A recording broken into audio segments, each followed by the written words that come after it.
Hello. So the last video got cut off a little bit there at the end, so I just wanted to pick that up real quick. And it's guests who had chicken were 2.76 times more likely to become ill than those who had steak, and that's what we're stating, that whatever's in box A is the one we're comparing it to. So people who had chicken were more likely to, were 2.7 times more likely to become ill, right, the disease, than those who had steak. So that's what we're saying there. All right, so I'm going to move on now to our question number 9. And this one is: the investigation has been funded to observe the association between hepatitis C and early mortality among HIV-positive individuals seeking treatment at an infectious disease clinic. Researchers enrolled HIV-positive patients at the clinic and followed them for 15 years in order to assess the relationship between their various comorbidities and death. Along the way, researchers began to suspect that heroin use is perhaps confounding the relationship between the outcome and exposure. In order to address this concern, researchers have decided to test a confounding variable against the outcome of the exposure. So what we have here is we have two 2x2 tables, right? So this is heroin use and whether or not they were deceased is the disease here. So whether they died in heroin use and if they had a hepatitis C positive result. So what type of study design is? The key word here is you had HIV-positive patients at a clinic and followed them for 15 years in order to assess the relationship between the various comorbidities and death. So when you're following people for a long period of time, it's going to be your cohort. So next question is: most researchers believe the definition of confounder is a variable associated with both the exposure and the outcome. Does heroin fit this criteria? Please present evidence to support or refute the idea. Hint: we want to find a relative risk for each group. So we're going to do a relative risk for each group. Moving up here, remember our relative risk equation is A over A plus B all over C plus D. So for our use of heroin and deceased or death, our relative risk is going to be 98 over 165, completely over 167 over 587. Work this out, you're going to get 2.0875. Next one is going to be 123 over 165 all over 86 over 587. Work this one out, 5.0887. So what do these numbers mean? Remember, when we're doing a cohort and we have our relative risk here. So for the first one, when we have the use of heroin, so here's our relative risk here. When you have use of heroin, you are 2.08 times more likely to die than if you don't use heroin. And the next one is: if you use heroin, you are 5.0887 times more likely to have a hepatitis C diagnosis than if you don't use heroin. So that's what the relative risk is telling us, is the risk associated with the use of heroin compared to death and a hepatitis C diagnosis here. So does the heroin fit this criteria based on our relative risk? It does. Number 10.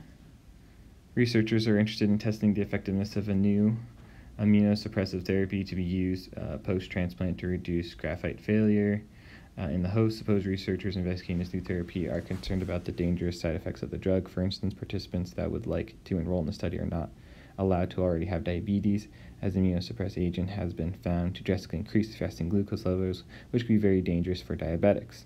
This means, however, patients that enter are treated with a new drug that may develop diabetes as time goes on. Suppose the following table addresses the incidence of diabetes in the study depending on the treatment group. So the first question here is: we're calculating the incidence of diabetes in the group after the follow-up period.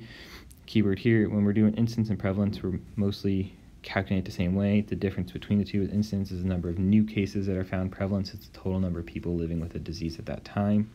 When you have the incidence of diabetes in the group, so this should also be a keyword, after the follow-up period. So what we're looking for is we're looking at the total group of individuals who have diabetes.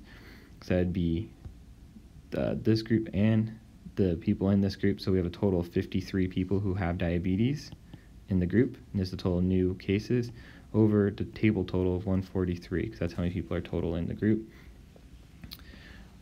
Divide that out, and you get 0.3706 as your incidence rate. Next, we want to calculate the relative risk, just like we've been doing before. So here's our relative risk.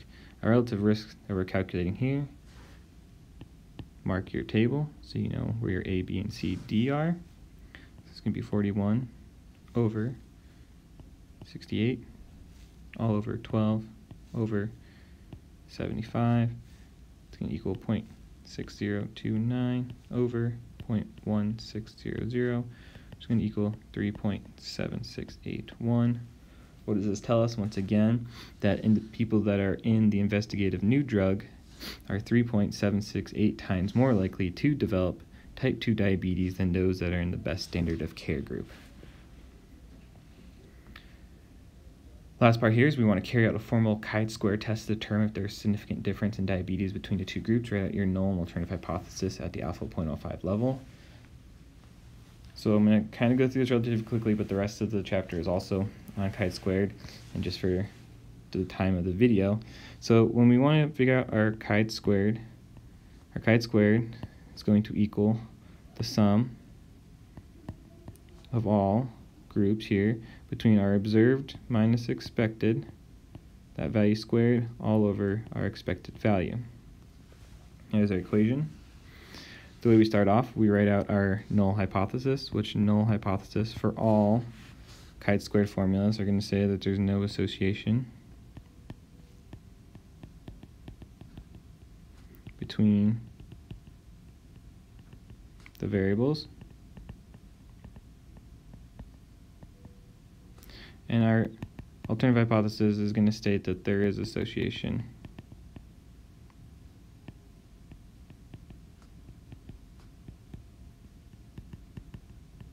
There is an association between the variables. So as our null alternative hypothesis, now we need to calculate our chi-squared. So our chi-squared is done based on our observed minus our expected. Well, our observed values are the ones that are shown here. So this is your O.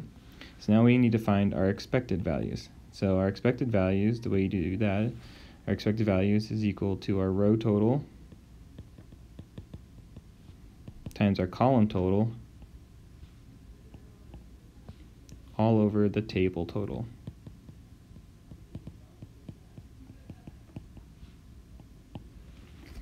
So for example, when we're looking at our 2x2 table, we're going to have another 2x2 table.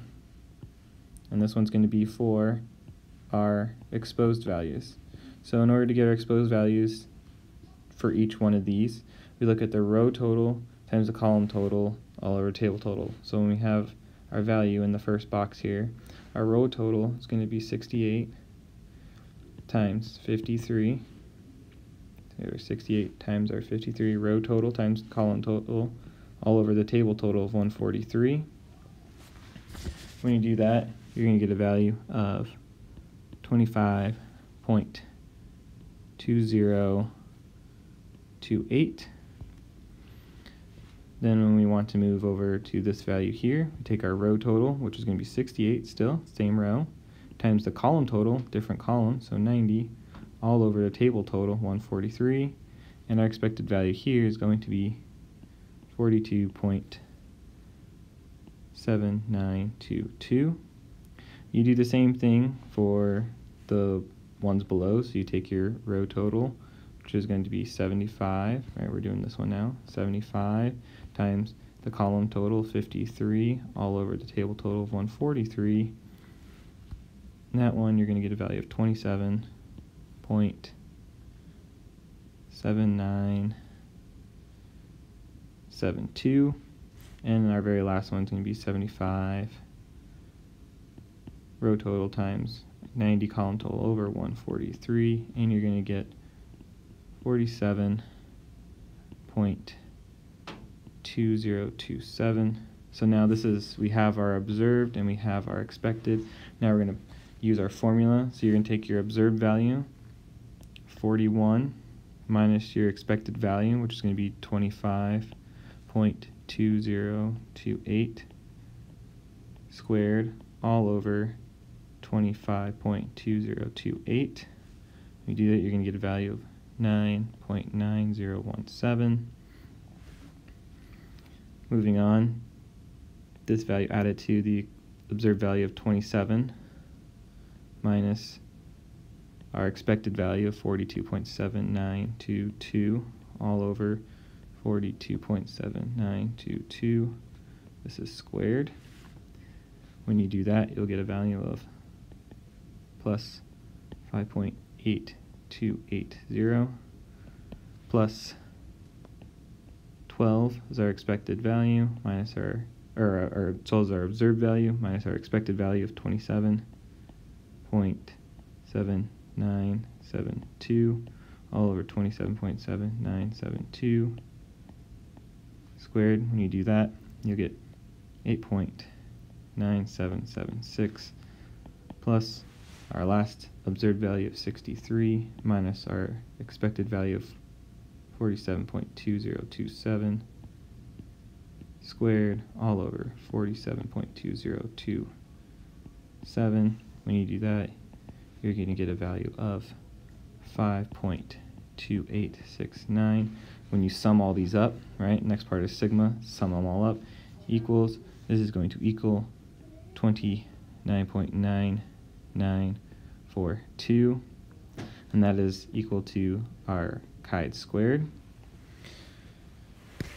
So now you take your 29.99 and you go to table E in the back of your book. When you go to table E in the back of your book, you will next thing you have to do is determine our degrees of freedom. So degrees of freedom is equal to our rows minus 1 times our columns minus 1. And when we have a 2 by 2 table, it's always going to be 1. So you have 2 rows minus 1, which is 1. 2 columns minus 1, which is 1. 1 times 1 equals 1. So when you go to table E in the back of your book, you're going to first find your degrees of freedom, which is going to be on the left-hand side. For degrees of freedom 1, you're going to go over to the probability in the right tail at 0.05, because that's what we were looked at for our alpha level, 0.05, and you'll see that the chi-squared crit value, the critical value, is equal to 3.84 at that level, and we can see that our chi-square value of 29.99 is greater than our crit value. Therefore, we have significant evidence to reject the null hypothesis, stating that there is an association between the variables. Okay, and if we had to determine a p-value, we would look and see where 29.9 would fall on the chart. If you go all the way over, the very last value is 12.12, which our value is greater than that. So we could comfortably say that our p-value is going to be less than 0.0005, which is statistically significant to reject the null hypothesis. All right, so I'm going to stop the video there and pick up and do number 11.